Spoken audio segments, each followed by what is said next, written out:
नमस्कार. मी आता सध्या डॉक्टर बाबासाहेब आंबेडकर प्रशिक्षण संस्था बार्टीसमोर उभा आहे. NSYचे नॅशनल स्टुडंट युनियनचे काही कार्यकर्ते पाठीमागील बऱ्याच वेळापासून बार्टीच्या कार्यालयासमोर आंदोलन करत आहेत. नक्की आंदोलन का सुरू आहे, विद्यार्थ्यांच्या मागण्या काय आहेत ते एकंदरीत समजून घेऊयात. तुम्ही आंदोलन करताय बऱ्याच वेळापासून बार्टी प्रशासनासमोर, बार्टी प्रशासनाचा धिक्कार असो अशा घोषणा देखील देत आहेत. नक्की काय मागण्या आहेत तुमच्या? काय त्याच्यामध्ये विषय असा आहे, 30/12/2025 रोजी बार्टीकडनं एक परिपत्रक जाहीर करण्यात आलं होतं.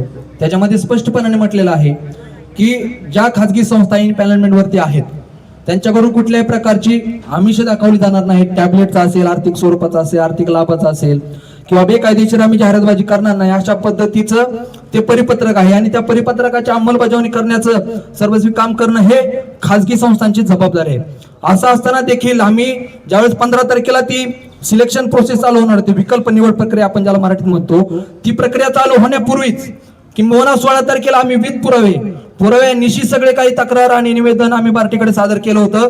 त्या काळाचे अधिकारी जे असतील आपले तत्कालीन वारे सर आणि तत्कालीन निबंधक विशाल लोंढे सर यांना देखील ते रेकॉर्डिंग मी भगीरथचं ऐकवलं होतं. त्याच्या दृष्टीनं आम्ही त्यांना तक्रार दिली होती. त्याच्यानंतर टेलिग्राम ॲपवरती जिथं लाख मुलं त्या ठिकाणी सबस्क्रायबर आहेत तिथे त्यांनी पेड जाहिराती केल्या होत्या. कुणालाही तिथं जाहिरात करता येत नाही, पैसे दिल्याशिवाय जाहिरात होत नाही, ही सगळी महत्वाची गोष्ट आहे. असं असताना देखील त्यांनी जाहिरातबाजी केली. आम्ही ते पुरावे दिले की बाबा ही तुमचंच परिपत्रक आहे, त्यालाच पायमल्ली करण्याचं, त्यालाच केराची टोपली दाखवण्याचं काम केलं जातंय. ह्याच्यावरती काय तर तात्काळ कारवाई करा. 7 दिवसांचा कालावधी सुरू आहे, निवड प्रक्रिया सुरू आहे. बार्टी प्रशासन दिल्यासारखं गप्प बसलं, सगळी निवड प्रक्रिया पार पडू दिली. कारण यांनी 20-22% पैसे घेतले असतील असं आम्हाला वाटतंय. आमचा आरोप आहे हा. त्याच्यामध्ये आम्हाला शंका येते आणि कोण आहेत काय आहेत आम्हाला ते माहित आहे. सगळ्यात महत्वाची गोष्ट म्हणजे ही योजना जी आहे ती गोरगरीब, वंचित या घटकातील विद्यार्थ्यांना अपलिफ्टमेंट झालं पाहिजे, याच्यातून अधिकारी घडले पाहिजेत, पोरं रेग्युलर क्लासेसला गेले पाहिजेत आणि त्याच्यामधून अधिकारी पुढे आले पाहिजेत, आमचा समाज वरती आला पाहिजे. हा योजनेचा मूळ उद्देश आहे. त्याला काळ फासण्याचं, त्याला काळीमा फासण्याचं, हरताळ फासण्याचं काम इथले काही मस्तवाल अधिकारी मिळून क्लासेस सोबत करत आहेत. टक्केवारी खाल्ल्यानंतर परत ना त्यांच्यावरती कारवाई कशी करणार, हा सगळ्यात महत्वाचा विषय आहे. त्याच्यामध्ये दुसरी गोष्ट अशी आहे, हायरार्की प्रमाणे विद्यार्थ्यांना दुबार लाभ मिळावा अशी मागणी आमच्या रविराज कांबळे सरांनी केली होती NSYच्या वतीनं. आणि त्यानंतर त्या ठिकाणी युट्यूबचे जे काही व्हिडिओ आहेत वारे सरांच्या नावाने आणि निबंधक विशाल लोंढे त्यावेळेस होते त्यांच्या नावाने ते युट्यूबचे व्हिडिओ काही खाजगी संस्थांनी पेड प्रमोशन मध्ये केले होते, ते देखील आम्ही दाखवून दिलं. तर आमची मागणी अशी आहे की या संस्थांवरती कारवाई तुम्ही काय करणार आहात. भगीरथ असेल, इग्नाइट असेल आणि तत्सम ज्या काही संस्था आहेत ज्यांनी ज्या पद्धतीनं बेकायदेशीर जाहिरातबाजी केली त्यांचे रेकॉर्डिंग सुद्धा सोशल मीडियावरती फिरतायत, त्यांच्यावरती कारवाई करताय का नाही, ब्लॅकलिस्ट करताय का नाही, ही आमची मागणी आहे. याच्यामध्ये बऱ्याच वेळापासून तुम्ही आंदोलन करताय, प्रशासनाकडून काही तुमच्यासोबत बोलणं वगैरे कुठल्याही प्रकारचं प्रशासनाचा कुठलाही अधिकारी या ठिकाणी आलेला नाहीये.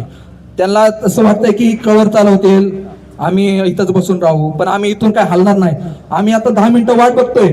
पोलीस प्रशासनानं आम्हाला एकदम प्रेमानं सांगितलेलं आहे की मुधोळ मॅडम कुठं मिटिंगला गेलेल्या आहेत, शिंदे मॅडम मिटिंगला गेलेल्या आहेत. त्यांच्या आग्रहा खातर आम्ही या ठिकाणी गेटवर थांबून त्यांचं वाट बघतोय. त्यांची वेट करण्याची वेळ आमच्यावर आलेली आहे. जनतेला ह्या अधिकाऱ्यांचा वाट बघावं लागते, हीच मोठी दुर्दैवाची गोष्ट आहे. पूर्वकल्पना असताना काय तुमची काय पुढची भूमिका काय असते? आंदोलनाची पूर्वकल्पना असून देखील या प्रशासनाने जर मीटिंग जर सांगत असतील तर हे एकदम विद्यार्थ्यांच्या हक्कांना दावण्यासारखं आहे.